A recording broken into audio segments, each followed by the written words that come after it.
Hello everyone, my name is Yeong from Malaysia. First of all, I would like to thank the GSRT committee for giving me this opportunity to present my topic in this very meaningful web conference. The topic of my presentation today is Precision Oncology, the Expanding Roles of Medical Physicists. In 2008, the director of the National Institute of Health in America introduced 4 Ps in medicine: predict, personalize, preempt, and participation.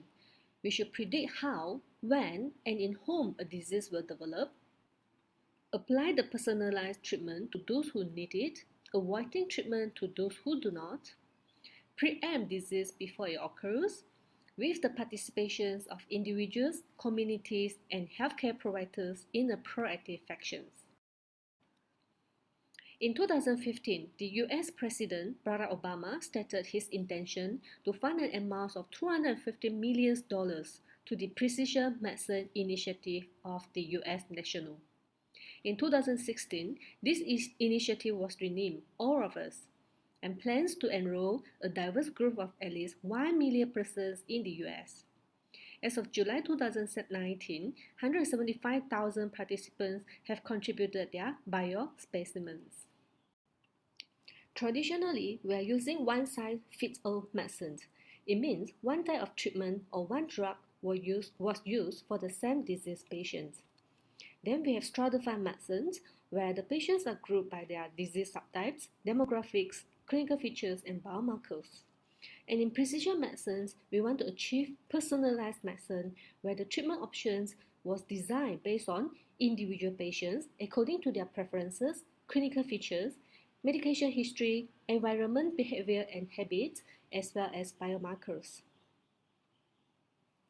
And my topic today will focus on precision oncology, which is related to cancer. For the cancer care 20 years ago, cancers treated primarily based on histology, location, and size. There were only few biomarkers available. There were 200 fewer treatment options than today. Basically, there are 3 treatment options available, which are surgery, radiotherapy, and chemotherapy, and they had limited supportive care options. So what we now know about cancer? In 2016, Song Woo et al. Published in Nature, they highlighted that cancer is overwhelmingly a result of environmental factors and not largely down to bad luck. So as you can see from the diagram here, genetic only contribute to 5 to 10% of the factors, whereas environmental contribute 90 to 95% of factors that may lead to cancer in an individual. That include diet, tobacco, infections, obesity, alcohol, and other factors. This graph shows the diameter of tumor as a result of tumor cell population doublings. The tumor is first visible on X-ray when they grow into about 10 million cells. And when the tumor is first palpable, it's already at the size of about 1 billion cells. And when it grows to 1 trillion cells, it might lead to death of patients. And this shows the probability of eventually developing metastases according to the diameter of the primary tumors. And we all know that when the size of the primary tumors grows bigger, the probability for it to be metastasized is higher. And we know intra and intertumoral heterogeneity. Interpatient heterogeneity means between the different patients, even though it is the same types of cancer, but the cancer cell behaviors could be very much different between individuals. And intratumoral heterogeneity means within the same tumor, they might consist of different types of cancerous cells, and the behaviors are very much different. And intertumoral heterogeneity, in the same patient, there might be different types of tumors. So is biopsy really the gold standard? What if we have an intratumoral heterogeneity and we are taking a different set of the cells for the biopsy? We might misdiagnose another more aggressive cancerous cells in the tumors. This issue leads us to think more comprehensively about our treatment planning for the patient. Traditionally, taking example of radiotherapy treatment plan, we use X-ray or CT scan as our anatomical images for treatment planning. We can more or less quite accurately localize the tumors. However, we might miss the heterogeneity of the tumors. Hence, we should take one step beyond to consider molecular imaging such as PET-CT during our treatment planning. And using this approach, it's possible to identify the different type of cancerous tissue within a tumor and plan the dosage accordingly. In the past decades, there have been huge development in the treatment options for cancer. I'm just taking this prostate cancer treatment model as example.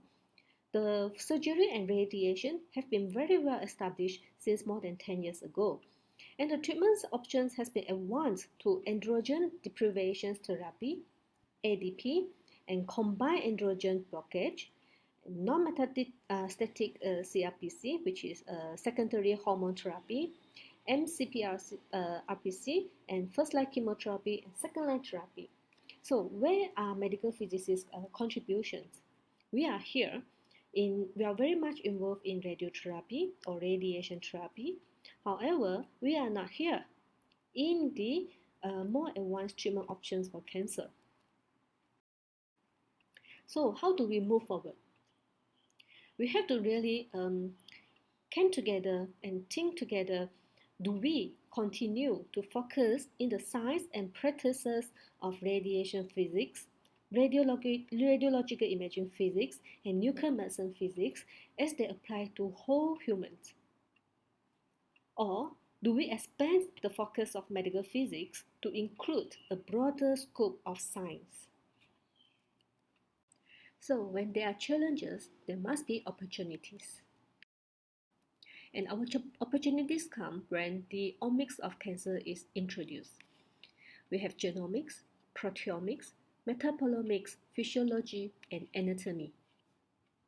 And now we have radiomics. Radiomics is a relatively new area. Basically means taking the radiological images and extract as much information as possible from the images with the help of computational analysis. There are several methods can be used, either pattern recognition, texture analysis, big data analysis, machine learning, deep learning, and so on. And by using this approach, a lot of information can be extracted from a single image that we didn't see before. So how radiomics can help in precision oncology? Usually when a patient comes into a hospital, the first line examination will be taking a blood test and doing a medical imaging. So from the medical imaging, we can actually run the radiomics where the computer will help to extract information that cannot be seen by our naked eyes. And this information can be aggregated and mined together with the information from the genomics and proteomics from the blood test, and came up with a model output that can help the clinicians in making a more accurate diagnosis in a timely fashion. So in this case, at least we are still relevant. Precision oncology can only be achieved when a multidisciplinary team is formed. We need to combine the radiomics data with pathological data, with the toxicity test, biomarkers data, patient demographics, genomics, and proteomics data. And the team have to sit down together and tailor the treatment options for that particular patient. Next, is data the future? Yes, according to the recent statistics on the market survey, the research funding or investments for devices would reduce by 10% in the coming 5 years, whereas the funding for informatics type of research would increase by 150% in 5 years. Now let's look at the cancer treatment assessment. We can make good use of the medical images. Example here are the PET-CT images. B1 is the baseline scan, T1 is the 12-week follow-up, T2 is 54-week follow-up, T3 is the 62-week follow-up from the same patient. So we can actually, with the help of the computer, we can actually do quantitative analysis, and we can even map each individual tumors and trace their progress. Example here, we can use color coding. For example, yellow is a new grown tumors, red means progressing, blue means stable, green means the tumor is responding to the treatment, and light blue means the tumors has disappeared. So if we look at the follow-up scan, the baseline, the T1 trophic follow-up, let's look at the right hip region, which is green, means the tumor is responding to the treatment. And 54 weeks later, the green regions turn into red. Red means the tumor has progressing to be worse. So at least during this follow-up, and if we can give information like this to our clinicians, and then the team can actually sit down and look at the treatment progress and might need to change the treatment regime along the treatments. This is what I mean by challenges and opportunities. Currently, we have a surgery team, radiotherapy team, chemotherapy, hormone or immunotherapy. So we are in this era that all these different disciplines of healthcare providers should come together and work together to form a multidisciplinary team and go towards the personalized medicine to find the best treatment options for the individual patients. These are the new emerging methods that medical physicists can consider. We can get ourselves involved in immunotherapy, radioimmunotherapy, chemoimmunotherapy, or maybe in the future there would be a new area called radiochemoimmunotherapy, which is a combination of the three methods. And gene therapy, hormone therapy, cell-based therapy such as stem cells and NK cell therapy, nanotherapeutics, CAD, computer-aided diagnosis guided minimally invasive therapy, advanced nuclear medicine, currently we call it as theranostics, advanced radiotherapy such as proton, alpha, heavy ions, and etc. etc. So the opportunities are there. So what is the future of medical physics? We should actually lead or play a role at least in this multidisciplinary team, with the goal in mind for personalized medicine, to practice the 4 P's in medicine: predictive, personalized, preempt, and participation. We should also continue our application-based research, and we have to be relevant in current developments. We have to be seen that we are part of the team. So here goes the Medical Physics 3.0. It's a campaign raised by AAPM. Basically, it's an initiative to define and practice sustainable excellence in medical physics. Medical Physics 3.0 is revisiting our roots and re-envisioning our desired contributions to quality healthcare. It asks the questions of whether we are fulfilling our potential, and if we are not, how can we do so? So we have passed these phases of expertise, visibility, and sustainability. Now we are in the planning of how to expand the role of medical physicists so that we can still stay relevant in the current healthcare developments. I couldn't emphasize enough, medical physics is an integration of several sciences. This is a popular book by our famous Hidetaka sensei, mentioning about medical physicists should have background knowledge of different science area of science, including medicine, biology, bioengineering, mathematics, physics, chemistry, biophysics, and so on. This is the red journals, our popular red journals, Physics in Medicine and Biology. I would like to take the quote from Professor Robert Gerard. He mentions during the 50 years of celebrations, he mentions that maybe it's now time for us to change name of this journal from Physics in Medicine and Biology to Physics and Biology in Medicine. It means that medical physicists shouldn't just equipped with the knowledge of physics, but we should also enhance our knowledge in biology in order to stay relevant in healthcare. Lastly, to go fast, go alone. To go far, go together.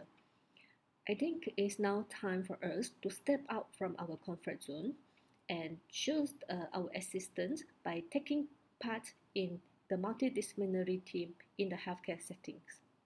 Thank you very much for your attention.